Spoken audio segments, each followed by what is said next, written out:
请合掌，愿消三障助烦恼，愿得智慧真明了，普愿业障悉消除，世世常行菩萨道。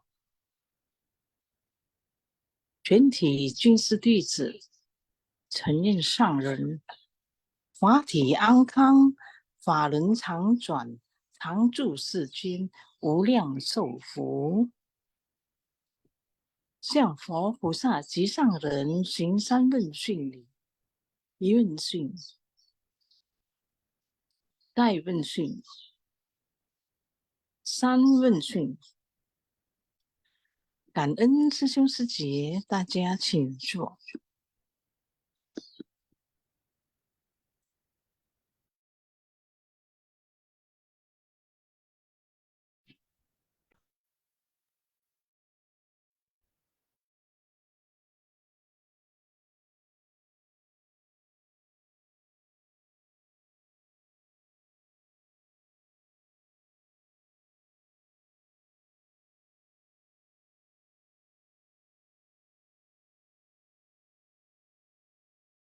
我的心在静思中感恩，我的心念充满虔诚。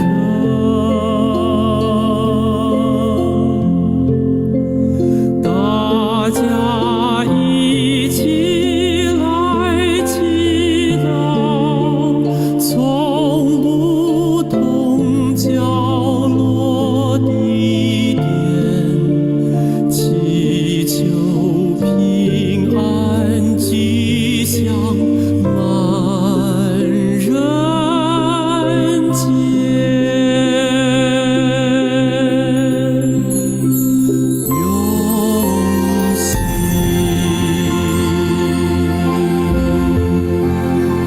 祈祷，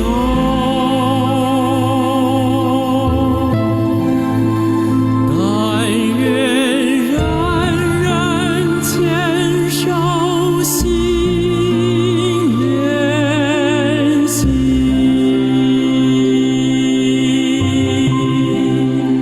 开启光明道。爱，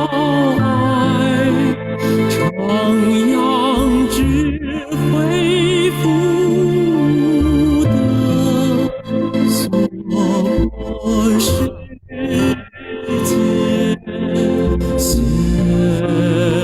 光明。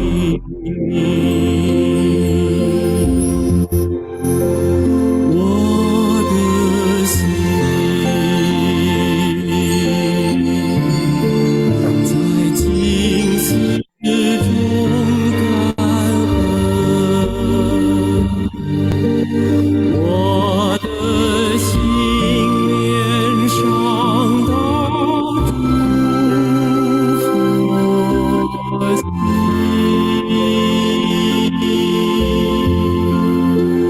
大家心口一念，化解恶念结善缘，祈求天下无灾，岁岁年年。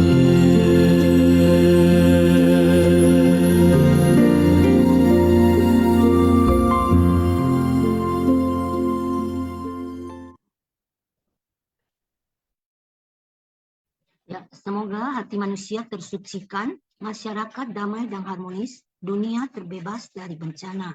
Selamat pagi Sesiong Secie, saya Vivi Liang hari ini membawakan ya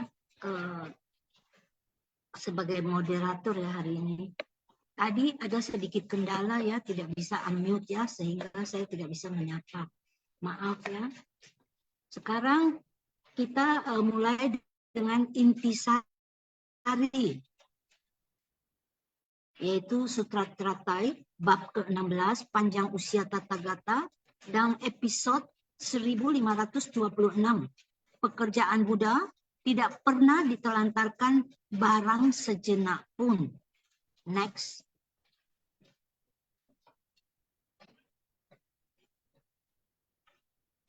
Catatan tangan. Dengan pemikiran dalam kondisi tenang dan jernih, batin adalah sangat hening, terkonsentrasi dan tak tergerakkan.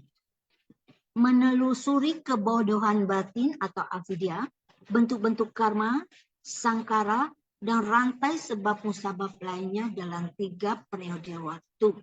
Tiada lagi pemikiran adanya aku dan manusia.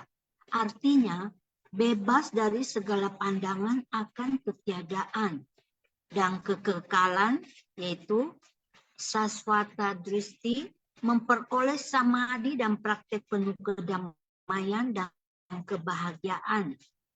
Pintu kebijaksanaan terbuka dan mendapatkan pemahaman sehingga memperoleh sukacita dalam dharma. Inilah penampakan dari bangkitnya akar kebajikan melalui perenungan pada rantai sebab musabab atau nidana. Jadi next.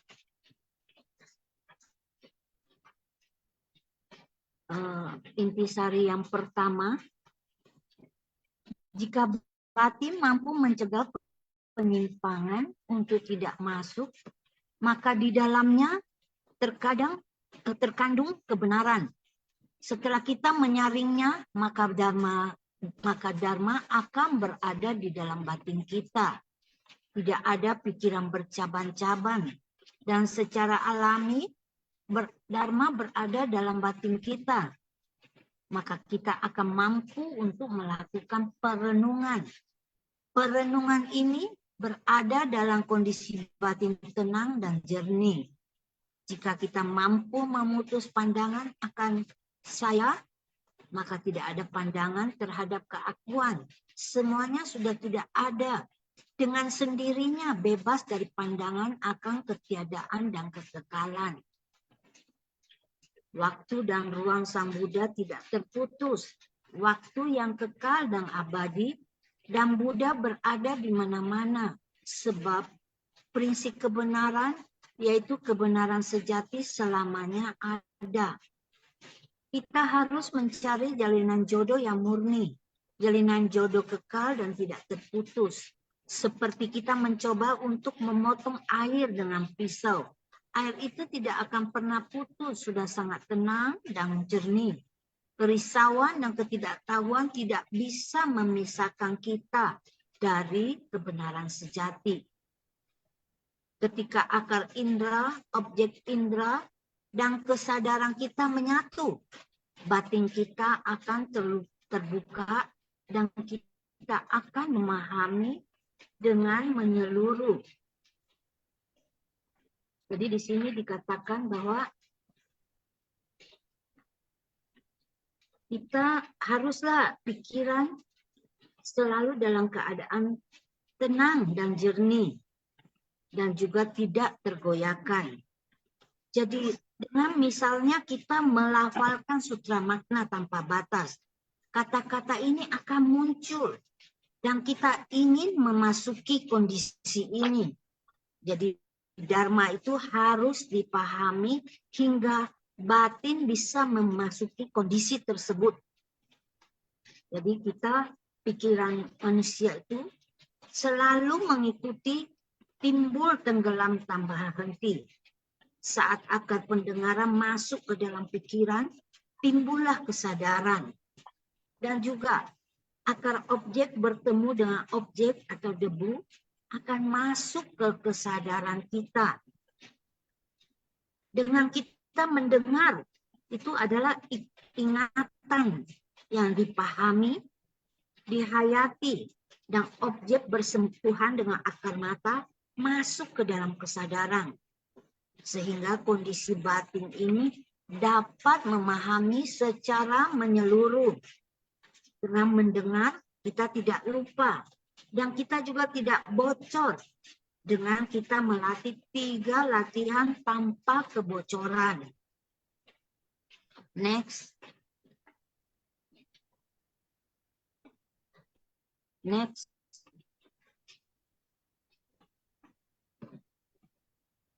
Yang kedua, naskah sutra.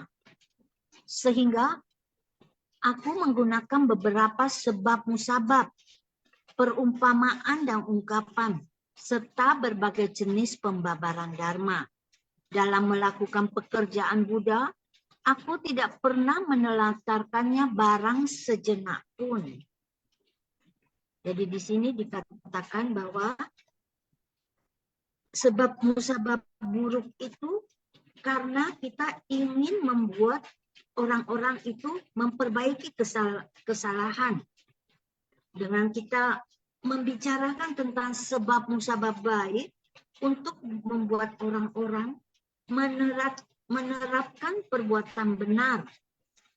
Jadi kita menggunakan sebab, kondisi, dan perumpamaan untuk membantu kita percaya dan juga bisa memahami prinsip kebenaran dan hukum karma ini, yaitu sebab musabab baik dan buruk dari masa lalu, masa kini, masa kini, dan masa mendatang. Kita harus bisa memanfaatkannya dengan baik. Dan juga kita, Buddha membabarkan Dharma itu sudah sesuai kapasitas para makhluk. Membuat semuanya itu memasuki pengetahuan dan pandangan Buddha. Bukan demi urusan kecil dari kendaraan manusia dan kendaraan dewa. Ini juga disebut pekerjaan Buddha. Kemudian dikatakan lagi bahwa benih sebab telah menjadi, juga dikatakan bahwa sekalipun membentangkan metode terampil dalam semua aktivitasnya, agar semua bisa mencapai jalan kebudaan. Inilah yang disebut juga pekerjaan Buddha. Yaitu dari awal sampai sekarang, selama jangka waktu ini, pekerjaan Buddha tidak pernah ditelantarkan sejenak pun. Melakukan pekerjaan Buddha itu adalah bisa mengubah makhluk hidup dan juga bisa membina diri mencapai kebudaan dengan mempraktekkan 6 paramita dan segala prakteknya. Dari sini bisa dikatakan bahwa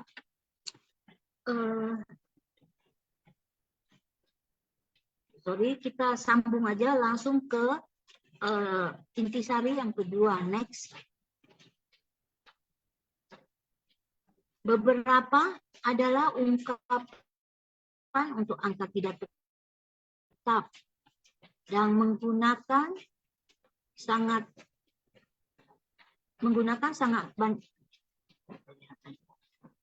banyak sebab akibat itu, sebab musabab para makhluk yang tidak terhitung.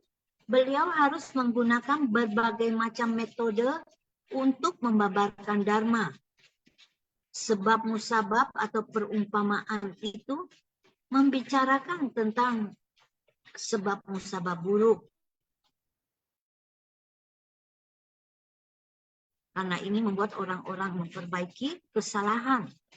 Dan juga tidak lain untuk membantu kita percaya dan memahami prinsip kebenaran. Ketika sebab musabab sudah matang, mampu memperbaiki kesalahan mereka. Dan juga membicarakan sebab musabab baik untuk membuat orang-orang menerapkan perbuatan benar. Ajaran Buddha mengajarkan kita untuk dapat menggunakan sebab musabab untuk membimbing para makhluk. Ajaran Buddha menjadikan sebab musabab sebagai doktrin sentral. Dari itu ajaran Buddha, ajaran suci dari Buddha, dari yang sederhana sampai yang mendalam, segala dharma yang dibabarkannya adalah tidak lepas dari sebab musabab. Di dalam kehidupan kita terkandung prinsip kebenaran yang mendalam. Jika kita mengerti untuk menggenggamnya, segalanya itu adalah dharma. Jadi di sini dikatakan bahwa kita juga harus bisa melindungi tubuh dan batin kita itu dari pengaruh luar, sehingga tidak ada kekacauan lagi. Dan juga batin kita itu harus mampu mencegah penyimpangan, mencegah kesalahan, dan juga bisa menghentikan kejahatan.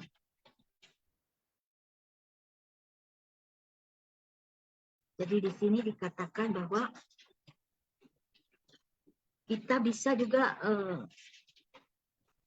juga bisa dengan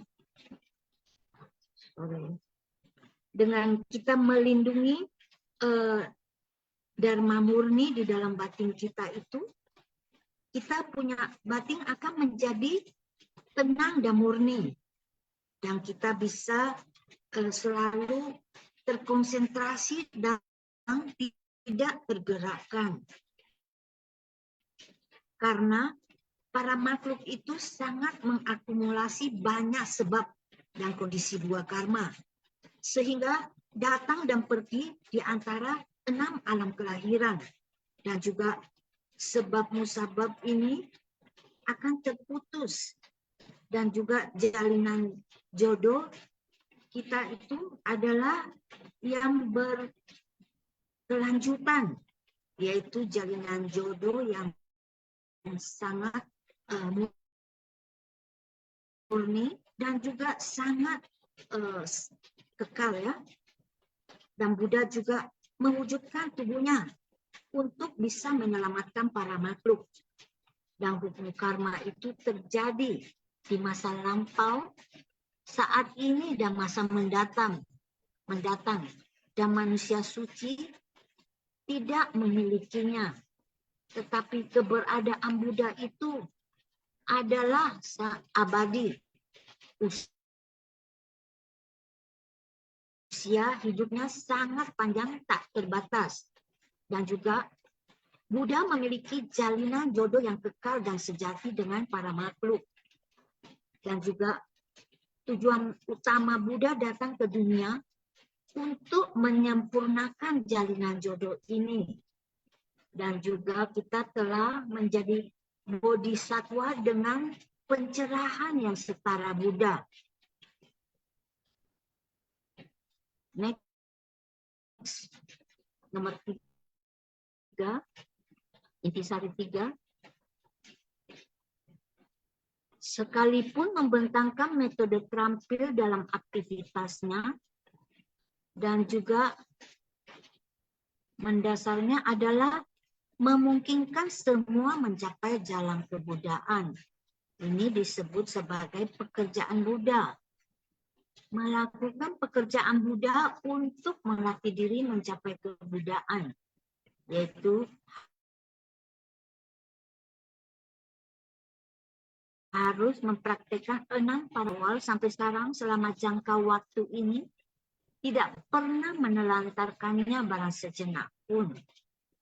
Buddha mempergunakan waktu, beliau tidak pernah istirahat. Seluruhnya adalah melakukan pekerjaan Buddha untuk makhluk hidup, dengan harapan makhluk hidup mampu menghayati prinsip kebenaran dari ajaran Buddha.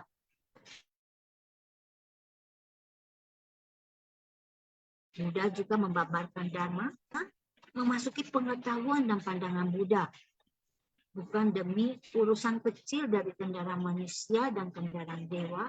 Ini juga pekerjaan Buddha. Jadi di sini kita harus bisa juga melakukan pekerjaan Buddha dengan kita memasuki pengetahuan dan pandangan Buddha. Sehingga Buddha itu tidak pernah barang sejenak pun menelantarkan para makhluk. Next.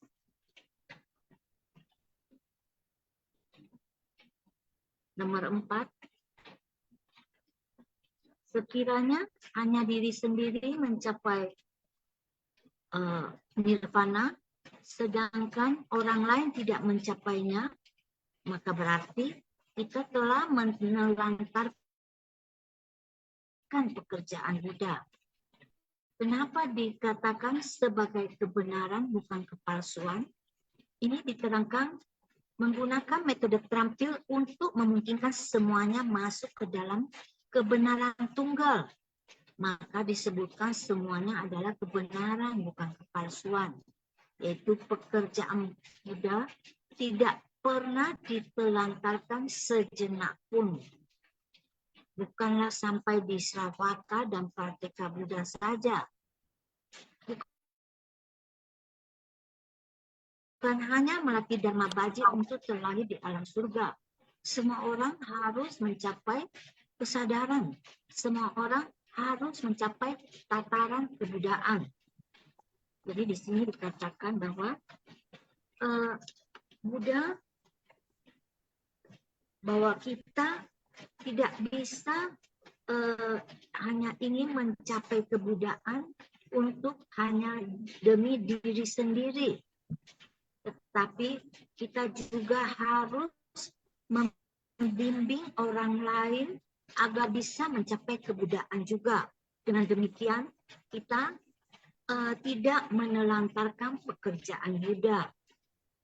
Tetapi kalau kita hanya dengan keegoan kita sendiri, ya, kita hanya melakukan untuk mencapai kebudaan, untuk kepentingan diri sendiri, itu berarti kita telah menelantarkan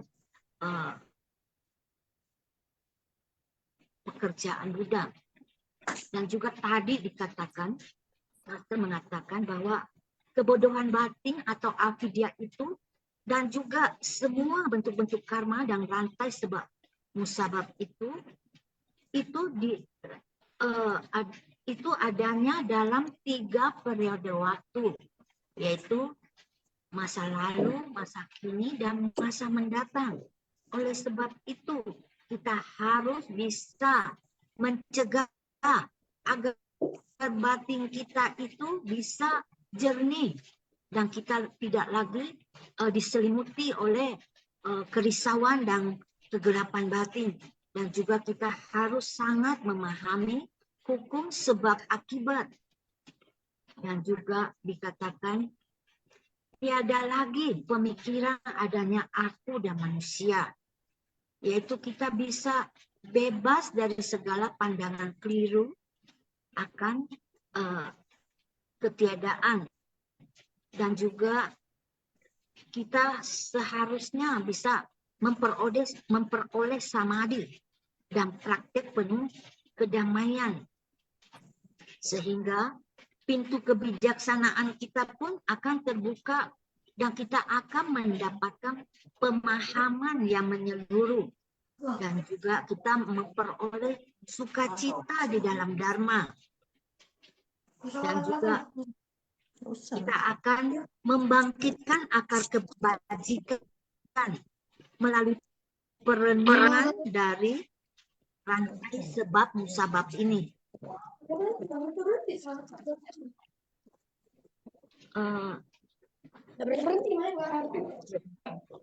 Bisa itu ya di-mute dulu ya.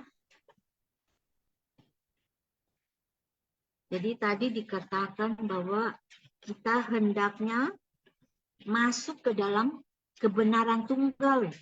Dan juga kita semuanya ini adalah kebenaran.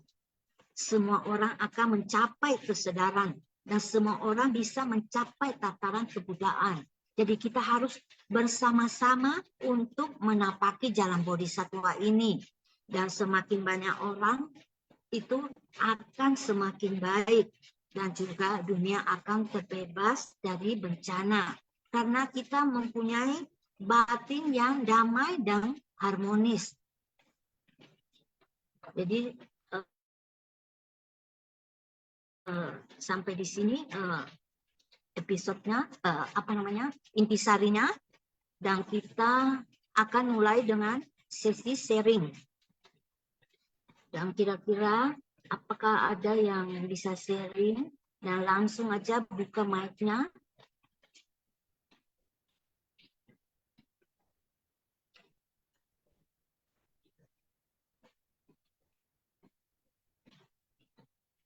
Kalau belum ada, kita panggilkan Oklai Sisio, bagaimana? Apakah masih ada di partisipan?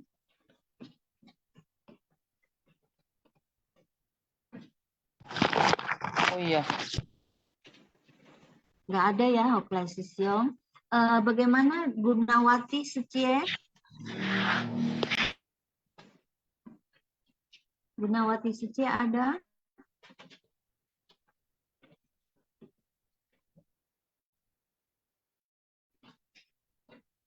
Atau siapa saja yang ingin sharing, kita harus bisa menggenggam waktu ya. Ya, Pak O Tangsia. Chào anh, sư trẻ, Oh sư ya, sướng. Ya, Rosi ya, Rosi Feli Salim Sucie. Silakan waktu dan tempat.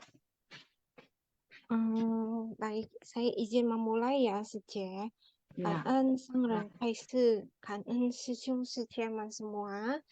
Cảm ơn terlebih kepada moderator hari ini, Vivi Liang Sucie. Sucie, jadi saya izin membagikan kesan batin saya yang saya dapatkan ya. Saya mendapatkan mengenai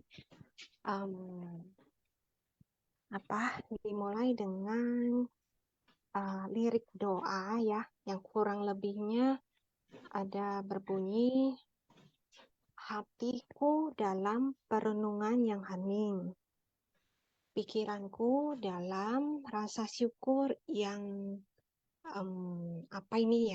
kurang lebihnya ya akan masuk dalam kejernihan atau keheningan gitu. Itu kurang lebihnya, tapi untuk tepatnya ini akan kita ketahui di lirik doa yang diputar berulang kali. Dan ini saya izin untuk memakai lirik lagu atau doa tersebut.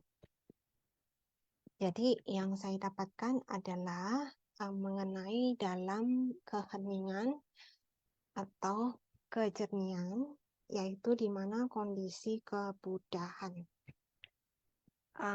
Lalu kemudian saya izin memasuki yang namanya adalah perenungan. Perenungan ajaran sentral yang tak lepas dari hukum sebab musabab. Dalam tayangan hari ini ada menyampaikan mengenai hukum sebab musabab gitu.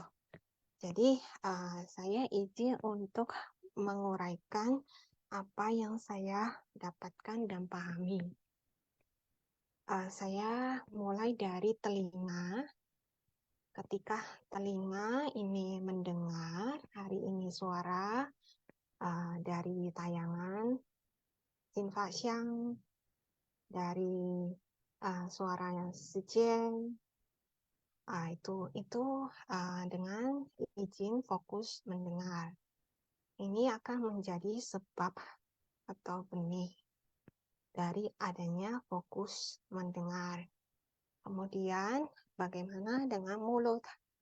Mulut yaitu mungkin dari apa yang telah disampaikan oleh Sang Ren maupun dalam apa yang disampaikan oleh moderator hari ini atau Susyung Sijeman, fokus pada apa yang dibicarakan maupun yang mengalir disampaikan.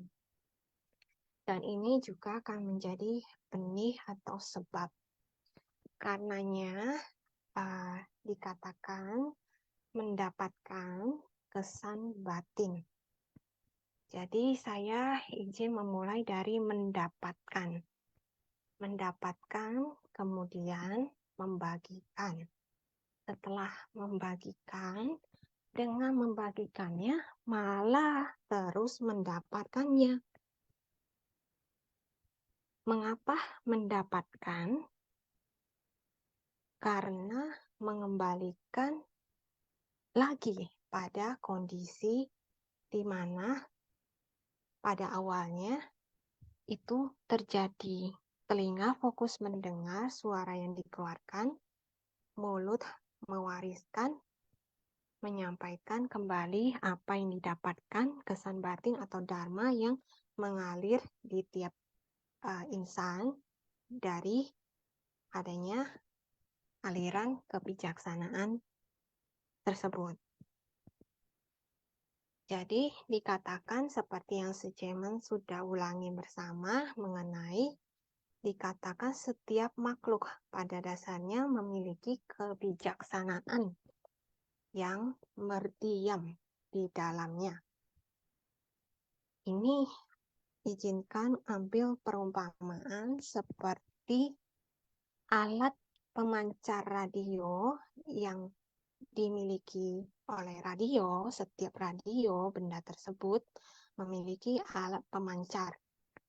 Nah, alat pemancar tersebut mendapatkan gelombang dari pancaran yang ada di langit yang kosong, yang tak terlihat, yang tak kasat mata.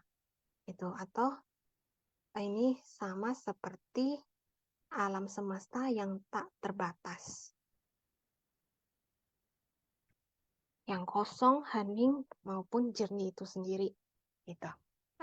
Lalu kemudian yang saya dapatkan kemudian adalah ini sama seperti ada kata perenungan yang familiar kita dengar mengenai cinta kasih, membagikan cinta kasih. Yang bermula adalah dari misalnya dikatakan semoga pelatihan itu setiap saat dapat membangkitkan, menumbuhkan, memancarkan cinta kasih itu sendiri. Jadi mulai dari membangkitkan, menumbuhkan cinta kasih itu sendiri. Hingga pada akhirnya ternyata mendapatkan cinta kasih tersebut. Jadi membangkitkan dan menumbuhkan, kemudian mendapatkan cinta kasih tersebut karena sudah merasakan. Kemudian membagikannya lagi kembali cinta kasih tersebut yang tak berwujud kepada yang lainnya dalam wujud selain pikiran, melalui ucapan maupun perbuatan. Seperti yang setelah dilakukan oleh beberapa insan baik hatinya maupun relawan dan insan suci dalam melangkah bersumbangsi di jalan bodhisattva. Malah dengan membagikannya, malah mendapatkan kembali. Dan semakin banyak cinta kasih yang kembali dari semua makhluk. Karena kita meluaskan cinta kasih ini hingga semua makhluk, termasuk binatang dan hewan. Nah, dari cinta kasih yang bangkit tersebut di dalam diri orang lain, maupun makhluk-makhluk yang merasakan cinta kasih tersebut, yang bangkit di dalam diri mereka, dan itu akan terus mengalir keluar, dan itu yang dikatakan dari satu hingga tak terhingga. Jadi yang saya dapatkan di penghujung adalah seperti dualitas. Sebenarnya mengapa bisa ada teori, mengapa bisa ada praktek. Tetapi teori dan praktek itu saling menunjang, saling berkaitan. Gitu. Jadi hingga akhirnya dari yang tadinya tak berwujud menjadi berwujud. dari yang tadinya kekosongan sejati terdapat keberadaan yang menakjubkan seperti itu saja. Itu mungkin yang saya dapatkan saja. Jadi jika di duniawi mungkin kita bisa melihat bermacam-macam perbedaan-perbedaan orang, pandangan, ingatan dan sebagainya, minat dan sebagainya. Mengapa bisa ada muncul bermacam-macam?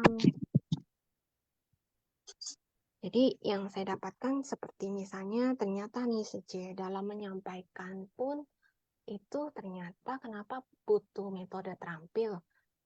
Mengapa Hyang Buddha atas ulas aslinya tak tega melihat semua makhluk hingga membentangkan berbagai macam cara-cara untuk supaya para makhluk ini mengerti dan memahami. Karena ternyata ya saya baru belajar beberapa hari yang lalu dan menemukan ternyata dari kita manusia pun ya itu dalam mendengarkan, merasakan, melihat dan sesuatu itu manusia memiliki kecenderungannya masing-masing saja. Jadi ada yang lebih condong kinestetik misalnya. Kinestetik itu artinya dia lebih tergugah dengan adanya sentuhan, adanya sesuatu yang lewat sentuhan-sentuhan gitu. Dan ada pula yang cenderung lebih cocok dan tergugah itu dengan visual. Dia harus diberikan gambaran dahulu. Gambaran yang bisa dilihat secara visualnya. Ada pula yang digital melalui yang sudah expert pikirannya, sudah detail dan pemahamannya sudah matang.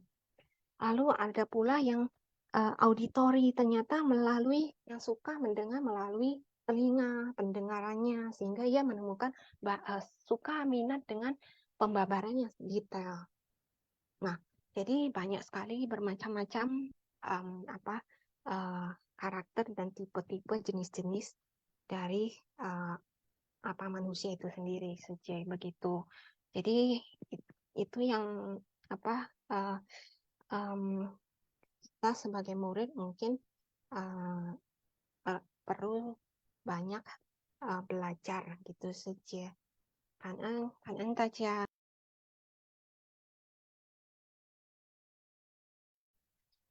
Kang kepada Rosi Sucie atas sharing yang sangat luar biasa. Dan sekarang ada saya melihat Sion Yohanes ya, waktu dan tempat kami persilakan. Mungkin Ong Chiwei Sesiong kali ya. Soalnya gue lihat tadi Ong Chiwei Sesiong present duluan. Oh iya, sorry. Saya nggak lihat. Silakan Ong Chiwei Sesiong atas untuk sharing. Ya, nggak apa-apa ya. Jangka Wijaya Susyong kan ya. Jangka Wijaya Susyong. Pagi Viliang Sucie. Ya, pagi Susyong Sucie. Ya, kangen kepada master yang selalu membimbing kita ya untuk bisa menumbuhkan kebijaksanaan kita ya setiap hari. Ya, tadi sedikit aja ya Sucie ingin sharing mengenai keakuan ini ya. Memang kadang-kadang kan kita, bukan kita, mohon maaf ya, saya atau beberapa orang ya suka mengatakan untuk bisa menyadari aku, tidak memiliki aku, ya. Namun saya mengetahui bahwa saya hanya mengetahui secara teori atau pengetahuan ya, secara membaca ataupun diberitahu gitu. Namun tahapannya itu belum sampai tahap menembus. Ya, menembus itu ya ini Hopeless Sesiong pernah sharingkan juga ya tentang menembus ini. Jadi kemampuan saya atau mungkin beberapa orang baru secara teori, sehingga dalam kehidupan sehari-hari kita masih ada pikiran aku disakiti atau aku bagaimana dan lain-lainnya begitu ya. Nah, ada satu mungkin ya sekedar sharing ya, C ya. Setiap hari ini kan kita suka hampir setiap hari kita suka bercermin ya di depan kaca begitu ya, habis setelah mandi dan lain-lainnya mau pergi ya, kita selalu bercermin di depan kaca di rumah kita masing-masing begitu ya, di rumah kita masing-masing. Dan suatu waktu, suatu saat ya, maka wajah yang di dalam cermin itu, yaitu wajah kita, mohon maaf ya, mungkin suatu saat sudah tidak ada lagi di dalam cermin itu ya. Wajah kita sudah tidak lagi bercermin. Jadi pada saat kita bercermin di depan kaca, kita juga boleh ya izin untuk menyadari bahwa suatu saat wajah ini sudah tidak ada lagi di dalam cermin ini.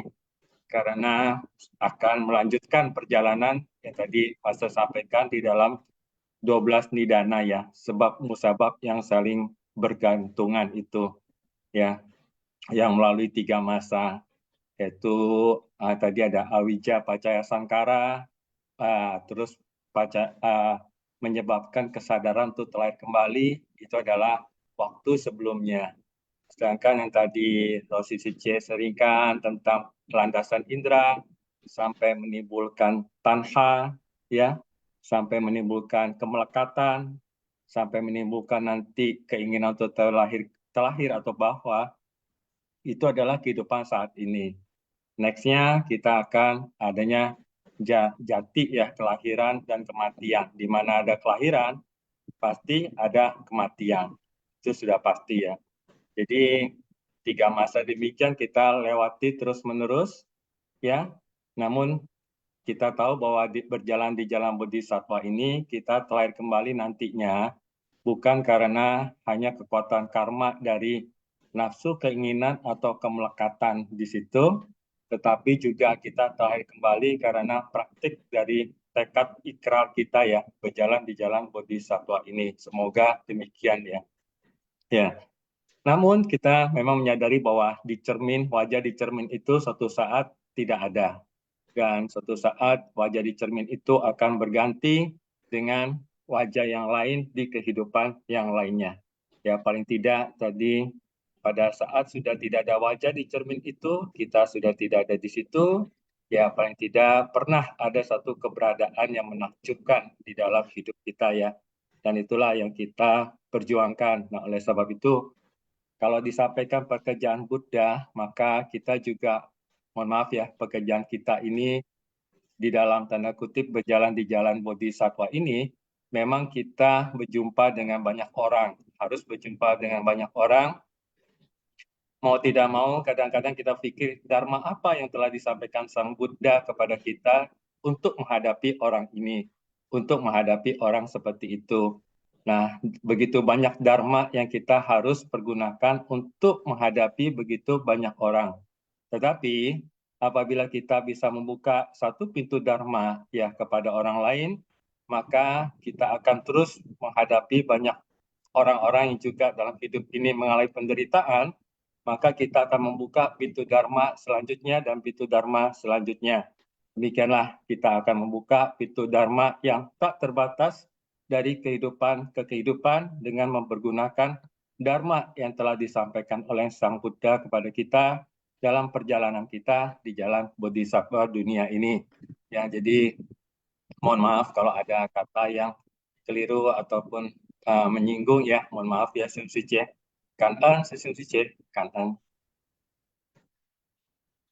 Kang Eun, On Chiwe atas sharingnya yang sangat luar biasa.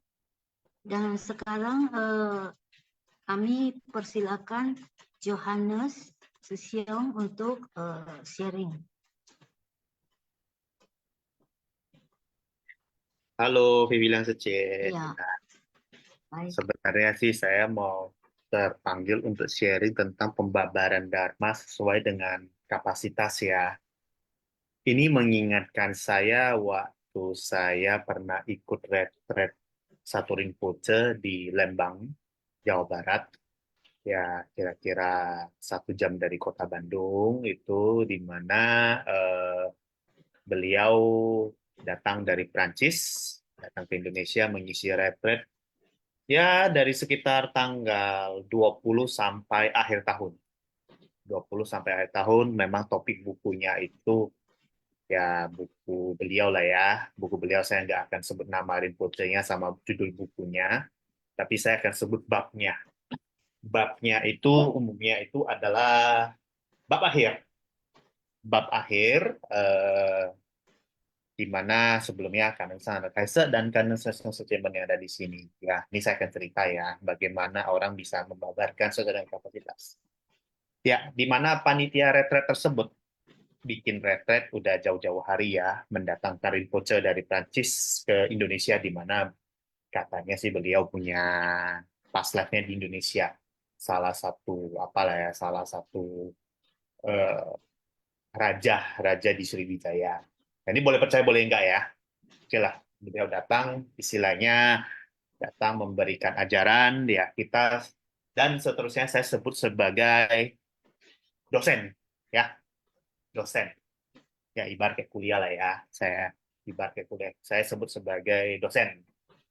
Nah, dari tanggal 20 sampai akhir tahun itu pagi sampai sore itu kita dengar ceramah Dharma, tentu ada breaknya, dengar ceramah Dharma dengan puja seperti itu ya, kebaktian ya, sama seperti di sinilah, sebelum dengar Dharma juga ada kebaktian seperti itu ya. Jadi ya saya dosen ngajar lah ya, saya sebutnya sebagai dosen ngajar seperti itu, dan masalahnya ada di sini. Buku yang diajar itu adalah buku bab akhir, di mana secara umum kalau yang namanya buku bab akhir itu ilmunya udah benar-benar abstrak. Yang ajar itu memeditasikan, praktek cinta kasih, keakuan, waduh, kekosongan, semua waktu itu yang saya ingat tuh semua ilmunya benar-benar abstrak, abstrak sekali. Ya memang sih, apapun yang diajarkan oleh beliau sih sebenarnya Dharma, yang nggak salah juga. Tapi peserta juga yang datang beraneka ragam. Ya, peserta datang juga beraneka ragam. Sampai-sampai kan juga kan ada dosen ya Rinpoche, ada juga bante-bante ikut ya, mungkin biksu dari sananya lah ya, murid-murid Rinpoche dari sana juga ikutan ya, bahkan juga mengaku juga ya, nama juga ini bukan menjelekan ya, juga mulai pusing belajarnya. Waduh, bayangin aja, Bante aja pusing, apalagi saya yang ikut belajar juga pusing. Seperti itu. Nah, tapi ada juga satu Bante yang lainnya. Bante yang lainnya juga tetap membuat intisari. Tetap membuat intisari. Nah, ditulis intisarinya, lalu dia pikirkan, sambil pikirkan. Contoh-contoh lapangannya apa? Contoh-contoh kehidupan nyatanya apa? Dia tulis semua. Dan juga di Malang ada namanya review. Ya, review itu ada 2 kelas. Kalau misalkan udah biasa meditasi, ikut meditasi, merenungkan dari ajaran yang sudah diberikan. Itu kalau yang punya background meditasi, oke, jalan. Tapi ada juga yang nggak ada background meditasi, seperti itu. Saya termasuk salah satunya, memilih untuk kelas yang nggak ada background meditasi, seperti itu. Background yang nggak ada meditasi, akhirnya saya masuk, itu pun juga ketemu-ketemu aja. Kalau nggak malam saya udah mau tidur. Akhirnya saya memilih, dah malam saya jalan, ini ruangan apa? Oh, ini review yang ketemu satu asdos ya, Bante, saya sebutnya asdos ya, memberikan tutorial terhadap pengajaran tadi pagi dan siang, pagi siang sore, seperti itu. Begitu datang, isinya memang nggak ada meditasi, which is sebenarnya majority of people-nya, kebanyakan orang, mohon maaf ya, bukan menjelekkan ya, adalah orang-orang yang umurnya udah lumayan, ya saya sebut sebagai AI dan acek-acek seperti itu, yang nggak tahu apa itu meditasi, ya. Tapi si Asdos itu, Bante itu, dia memberikan intisari terhadap pengajaran dan memberikan contoh-contoh. Tiap ada satu kalimat intisari, kasih contoh kehidupan nyata. Tiap ada satu kalimat intisari, kasih contoh kehidupan nyata. Tiap satu ada kalimat intisari, kasih contoh nyata. Di mana selama hampir 1 minggu itu kena ke batin saya. kena ke batin saya. Ya, kena ke batin akhirnya mengerti itu Rinpoche ngomongnya apa. Walaupun nggak, harusnya sih meditasi, tapi beliau memberikan contoh-contoh aplikatif. Si Astos itu memberikan contoh-contoh aplikatif, dan juga tidak ada saya, tapi juga ya peserta-peserta refleks lainnya yang nggak kenal meditasi itu yang ayat-ayat itu juga bisa kena ke batin ya istilahnya. Kena. Ah ini kena. Seperti itulah kira-kira. Dan juga saya sempat merenungkan, kok ada ya Bante dengan Yongsin bikin intisari sambil mikirin contoh seperti itu. Akhirnya saya baru sadar beberapa minggu yang lalu. Dan very nama Bante itu yang disebut sebagai Asdos, meskipun ajaran dari Rinpoche tersebut itu Rinpoche tersebut pusing, ada si Bante ini. Akhirnya saya merenungkan, kenapa kalau saya jadi Bante ini bikin seperti itu. Akhirnya baru mengerti. Kalau misalkan saya nggak ada yang seperti itu, kasihan AI sama Aceh udah bayar sewa villa di Lembang seperti itu, udah urus cuti, ada juga dari luar kota beli tiket mahal-mahal. Ntar kalau misalkan zong juga kan kasihan. Mending saya kasih ilmu yang aplikatif saja, seperti itu. Aplikatif walaupun cuma 10% ataupun 1% dari Dharma yang diberikan oleh Rinpoche. Setidaknya saya beliau berekspektasi, ya kan tahun barunya bisa berubah menjadi orang lebih baik, gak usah muluk-muluk mengerti. Tapi ini yang berubah lebih baik adalah salah satu progres. Seperti itulah kira-kira contoh dari intisari ini, bagaimana Buddha membabarkan sesuai dengan kapasitas, seperti itu. Ya, ada juga, ya memang sih di sini kapasitasnya beraneka ragam. Jadi kalau misalkan ya wajar-wajar aja kalau misalnya ada yang nggak ngerti, ada apa seperti itu. Tapi ya begitulah, dari situ baru ngeh lah ya. Kalau untuk yang pemula, kapasitas pemula memang kalau belajar Dharma itu memang sulit. Kita perlu contoh-contoh, kita perlu mengalami suatu kejadian-kejadian, salah satunya di kegiatan seperti itu, akhirnya pelan-pelan akan mengerti. Dan juga begitu juga materi Simpasiang, ya maaf ya bukan bermaksud apa-apa, ya Simpasiang tetap kita jalan, supaya kita melatih pikiran, seperti itu.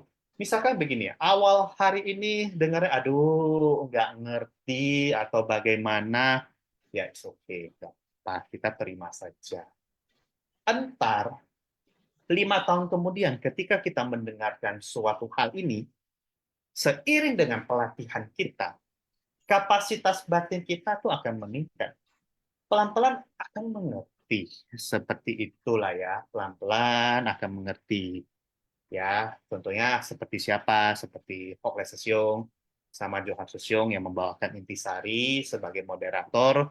Wah, setiap satu kalimat kasih contoh, seperti itu, satu kalimat kasih contoh, dan relawan-relawan lainnya memberikan contoh. Nah, itu kan mungkin beliau memiliki tahap pelatihan apa, suatu saat pasti akan ngerti seperti itu. Dan juga saya yakin juga beliau juga awal-awal juga nggak akan ngerti awalnya, tapi seiring dengan pelatihan dan jam terbang pasti akan mengerti.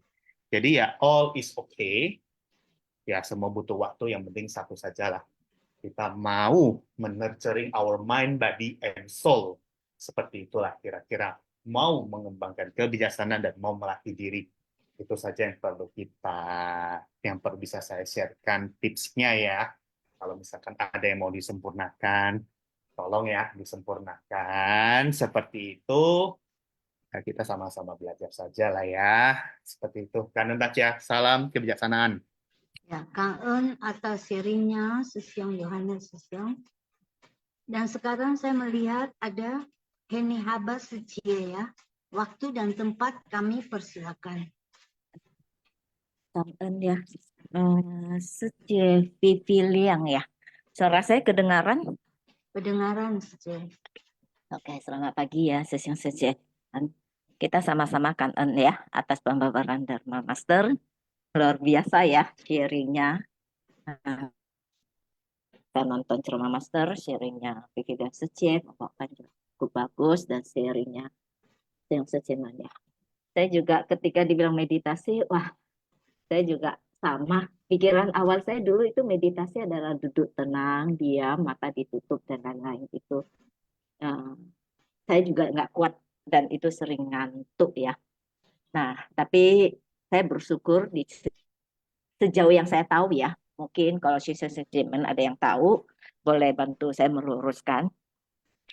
Master ini sepertinya tidak mengajarkan kita duduk tutup mata, diam, tidak melakukan apa-apa ya. Tapi Master mengajarkan kita, membimbing kita turun ke tengah masyarakat, bersumbangsi dengan ketulusan dan kesungguhan tanpa pamrih. Nah, kalau kita sudah tulus, sudah sungguh-sungguh, maka itu sudah tidak, bukan tidak, sudah ada sedikit kesadaran saat kita sungguh-sungguh memberi, kita perhatikan, kita ada kesadaran, ada konsentrasi, dan tidak ada pamrih di sana.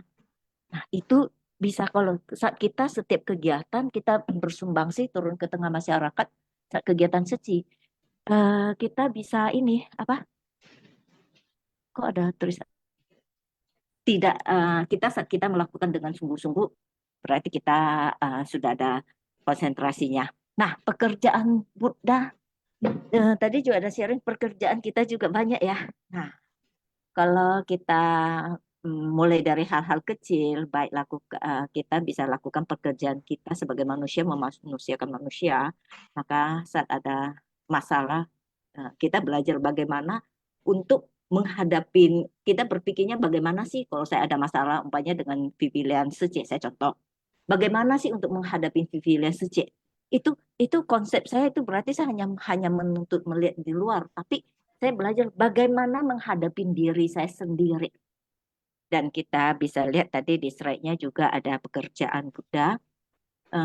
Kita bisa lihat ya perjuangan Buddha itu saat berusaha untuk mencapai kebuddhaan itu perjalanannya sebagai bodhisattva, perjalanan terakhir untuk menjadi Buddha juga kita melihat di sejarah-sejarah meditasi dengan menyiksa diri secara fisik, secara manusia awam, saya melihat seperti itu, meninggalkan keluarga, kemewahan, dan lain-lain ya.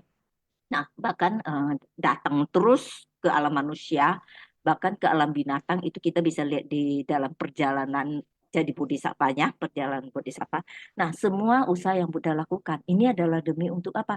Untuk mencari obat buat semua makhluk, supaya bisa terlepas dari penderitaan. Tapi kita perlu ingat, Buddha sudah menemukan obatnya, resepnya sudah diberikan kepada kita. Kita perlu tebus resepnya dan minum obatnya. Nah, kita lihat di Ceci, kita praktekkan 6 paramita. Memberikan manfaat bagi semua makhluk. Dengan apa? Terjun ke tengah masyarakat. Memberikan cinta kasih universal kepada semua manusia tanpa membedakan. Kita juga diajarkan untuk bervegetarian atau disarankan untuk bervegetarian. Ini adalah berarti apa? Bagaimana kita mengembangkan cinta kasih universal tanpa melihat wujud rupa. Kita belajar tidak makan hewani. Nah, ini bisa kita perumpamakan di mana?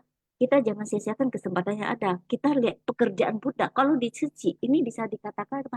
Pekerjaan master. Master sudah memberikan kita sarana, yaitu Ceci.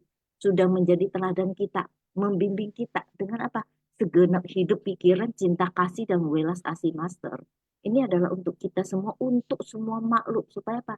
Bisa terbebas dari penderitaan, menyeberang ke pantai kebahagiaan. Dengan perahu cinta kasih kita sering lihat ya, logo Ceci. Itu juga ada salah slide-nya. Sekiranya hanya diri sendiri mencapai nirwana, sedangkan orang lain tidak mencapai, maka berarti terantarkan pekerjaan Buddha. Kalau kita ambil contoh, karena kita kan di Ceci ya, saya ambil contoh Ceci yang bisa saya bayangin. Nanti kalau saya contoh Buddha, saya percaya tidak semua orang beragama Buddhis ya. Nah, tapi saya percaya kita semua adalah insan Ceci, keluarga besar Ceci. Nah, kalau kita sudah di Ceci, Mas sudah berada dalam keluarga besar Ceci, tapi kita aja nih, wah saya nggak mau nih orang lain ikut, tidak mau orang tahu banyak Ceci, takut nanti orang-orang terlalu banyak ikut, nanti jadi saingan atau apa-apa. Nah, ini bisa dikatakan apa? Kita sudah tidak menghargai usaha dan kerja keras guru kita, Master. Malah bisa dikatakan kita ini sebagai ya orang yang tidak tahu balas budi atau murid yang tidak berbakti lah, yang bisa menghalangin orang-orang masuk ke suci, baik secara langsung maupun tidak langsung. Secara langsung adalah diam saja. Ditanya orang tentang suci, jawabnya nggak tahu lah, biasa saja, nggak ada yang istimewa. Atau pas orang mau jadi komite, mau jadi iniin murid master seutuhnya, sama aja jadi komite atau enggak. Nah, itu secara tidak langsung kita itu menghalangi. Tapi secara langsung atau secara tidak langsung lah, bapaknya itu contoh. Nah, secara tidak langsung nih kita sudah nih jadi insan suci nih, udah berada di tengah masyarakat. Kita sudah jadi murid master. Tapi kita ketika orang tanya, ya jadi ini ya kita nggak mau memotivasi orang untuk menjadi komite. Malah kita berkata, ya udah deh, saya aja jadi komite juga biasa-biasa aja, sama aja deh. Atau kita ini bilang kita ini komite nih, tapi kita ada orang suci, tapi kita sering buat kerucuhan, keributan di tengah banyak orang. Nah, orang ngelihat secara tidak langsung jadi takut untuk masuk suci. Jadi aduh, waktunya Mas ini ya. Kalau gitu oke deh. Cukup ini aja ya, kan ya yang suci. Sorry, terlalu panjang. Besok sambung lagi ya Suci. Ya, Kang atas sharingnya Suci Heni Haba. Sekarang kita ke kuis dulu ya. Karena waktu sudah ini jam 8:45. Jadi kita ke kuis dulu. Hostnya kuis ya. Jadi kita sama dengan biasa cara menjawab kuis. Itu kok belum tampil ya? Jawaban diketik di chat room everyone ya. Dan format jawaban seperti biasa. Contoh jawaban itu 1D atau 2A. Next nomor 1. Apa yang dapat diperoleh ketika seseorang mencapai kondisi samadhi dan praktek penuh kedamaian dan kebahagiaan? A. Hanya kesenangan sementara. B. Keinginan untuk memiliki kekayaan dan harta benda. C. Kebijaksanaan dan pemahaman. D. Kehidupan yang penuh dengan ketidakpastian. E. Ketergantungan pada orang lain. Ya, kita mulai hitung mundur. 3, 2, 1.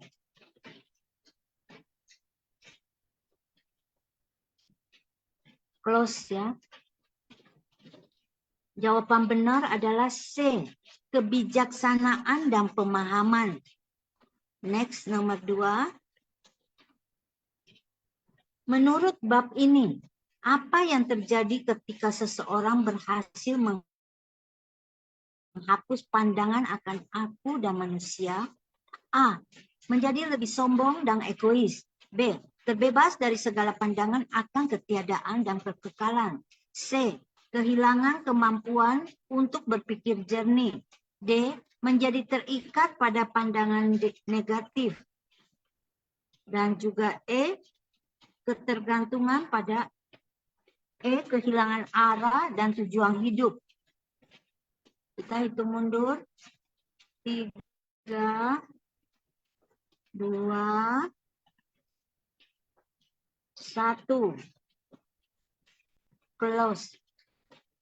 Ya, jadi kita jawaban yang benar adalah B. Terbebas dari segala pandangan akan ketiadaan dan kekekalan. Nomor 3, next.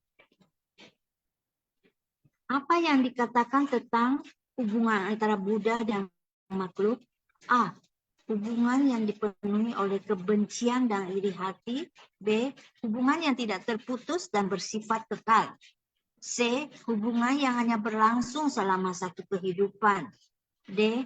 Hubungan yang dipenuhi oleh konflik dan perdebatan. E. Hubungan yang bersifat sementara dan berubah-ubah. Kita hitung mundur. 3,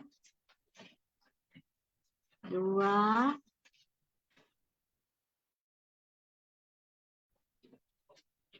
1. Close.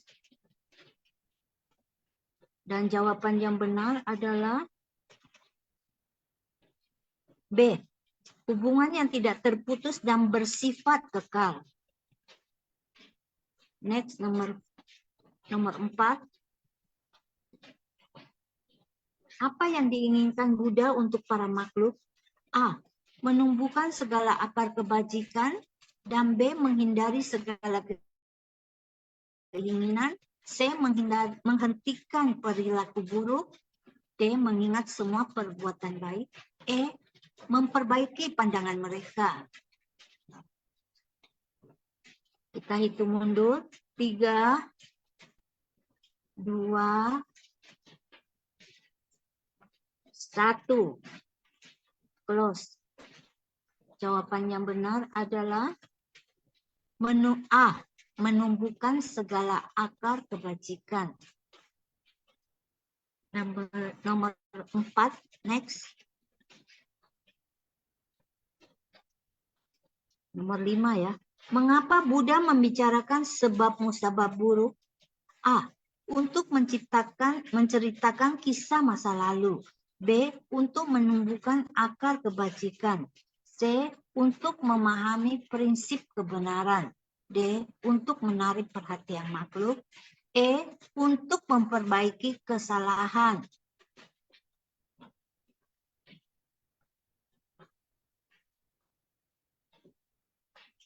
Kita mulai hitung. 3, 2, 1. Close. Jawaban yang benar adalah untuk memperbaiki kesalahan. Next. Nomor 6. Apa tujuan utama dari pekerjaan Buddha? A. Membuat manusia mencapai kebahagiaan. B. Membimbing makhluk hidup untuk memahami Dharma. C. Mengajarkan tentang sebab dan kondisi. D. Memungkinkan semua mencapai jalan kebudayaan. Dan E. Menceritakan kisah masa lalu Buddha. Kita mulai berhitung. 3, 2, 1. Close. Jawaban yang benar adalah D. Memungkinkan semua mencapai jalan kebudayaan. Sudah berakhir ya kuisnya. Jadi sekarang kita sambil menunggu hasil dari kuis, pemenang kuis. Kita memberi waktu kepada, tadi ada raise hand ya.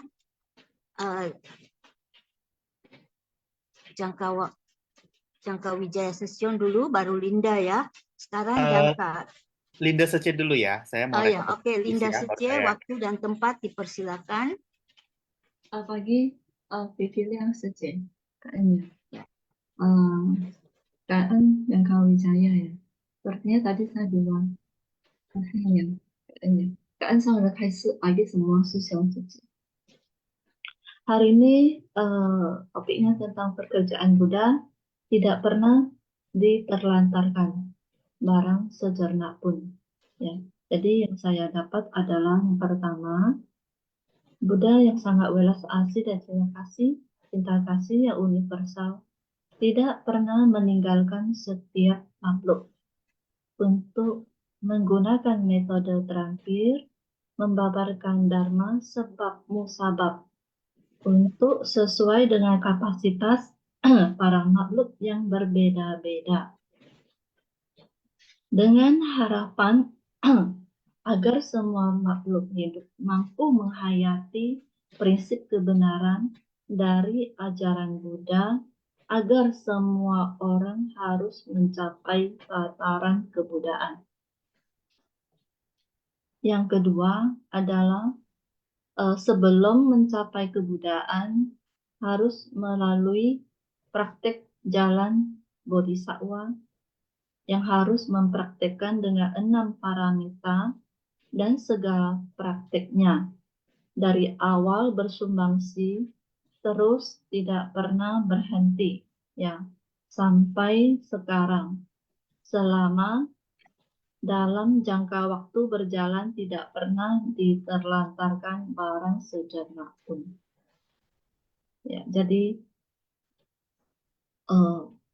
Sang Buddha menggunakan ajaran metode terampil, membentangkan jalan, menerusi bersama-sama untuk menemukan jawaban di dalam kehidupan kita sehari-hari.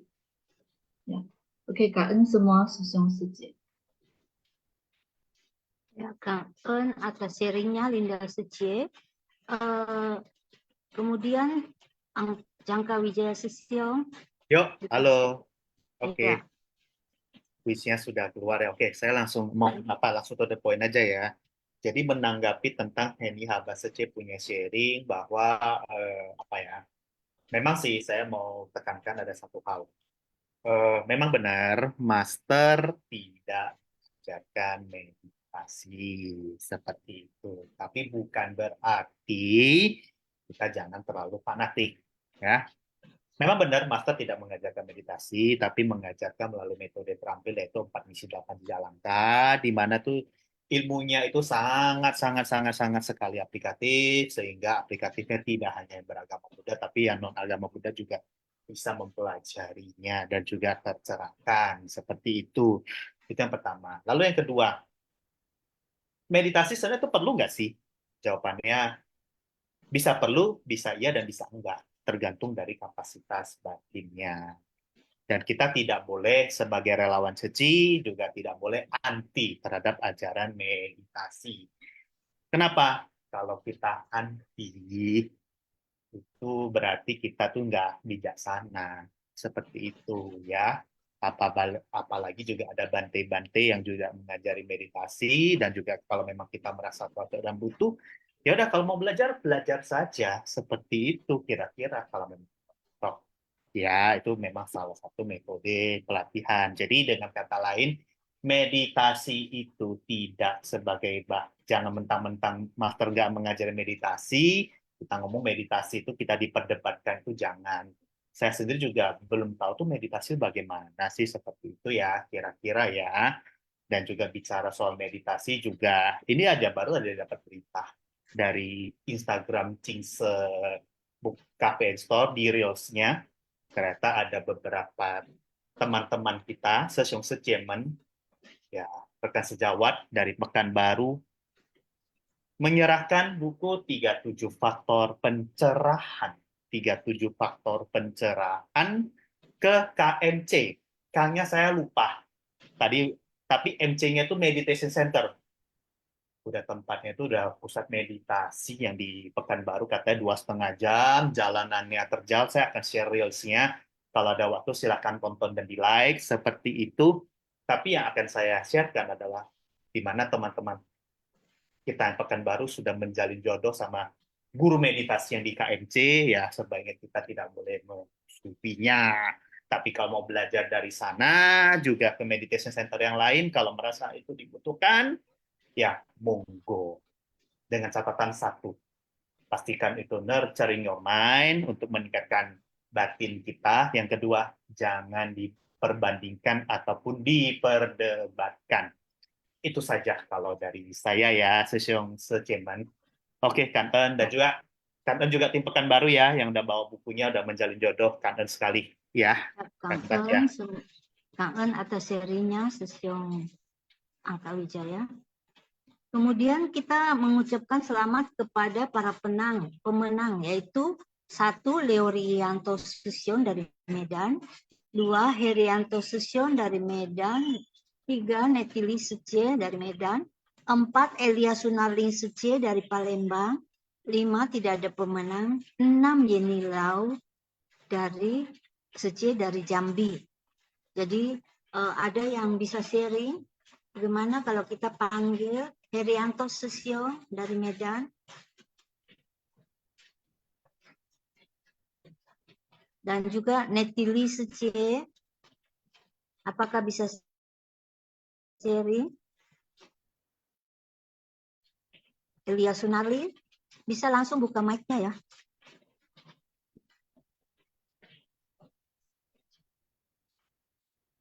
Dan yang terakhir, Yeni Lau Sice, bagaimana? Oh, Elia Sunarli tidak sharing ya. Jadi semuanya tidak bisa sharing. Jadi sekarang kita ke ini aja ya, pembacaan kosakata oleh Xiao Pusa.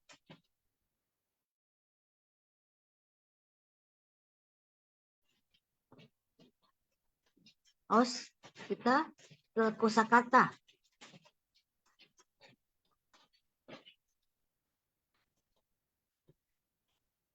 Bisa ke kosakata, Sice, atau Sesiong, Os.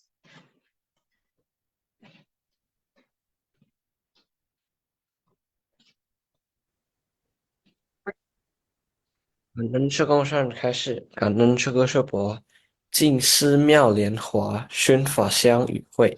Kosakata Shun Fasyang bab 16 episode 1526. Pekerjaan Buddha tidak pernah ditelantarkan barang sejenak pun. Yin Yuan Jing Sutra Nidana Ming Jian cermin berkilau mengamati dengan jelas. Shan Ken Fa Xiang penampakan dari bangkitnya akar kebajikan. Kan en syukur-syukur, 早上好. Ya, Kang En juga ke Xiao Pusa. Jadi sekarang dengan kata-kata penutup ya. Jadi tadi dikatakan manusia awam itu memiliki samsara fragmentaris dan juga hukum sebab akibat, yaitu dari kehidupan ke kehidupan telah menciptakan banyak karma karena kebodohan batin. Dan kebodohan batin itu adalah iri hati, keraguan, berbagai macam kerisauan yang terus bermunculan karena pandangan kita. Dan juga manusia itu harus menerima balasan karma yang selamanya, yang tak berakhir. Dan hidup itu banyak harus menjalani hukum sebab akibat. Dan juga balasan karma langsung dan tidak langsung. Jadi disinilah kita harus selalu menjaga ucapan, pikiran, dan perbuatan kita dalam melatih diri kita ini. Sehingga kita bisa terbebas dari segala 5 racun batin ini dan kita bisa mencapai kebudayaan. Dan dengan demikian, waktu pun ya juga sudah berakhir ya simpas yang kita hari ini, dan marilah kita bersama-sama baca Qinxi Qinhecang Xiangbo Pusa Qisan Ren Qinsan Wenxin Wenxin Sai Wenxin San Wenxin Kang En Sesiong Sekie Qingce. Jadi terima kasih kepada para tim Sifasya baik di belakang layar maupun yang sedang bertugas sebagai host, dan sangat berterima kasih dengan adanya mereka lah sehingga acara Sifasya ini bisa berlangsung dengan baik. Kang En semuanya. 感恩师兄师姐semuanya. 感恩，明天谢见。谢。 Ya, 明天 besok itu pada malam hari jam 6:40 ya, Simfasyangnya ya. Kang En. 感恩。感恩师兄师姐，加油，菲菲亮师姐。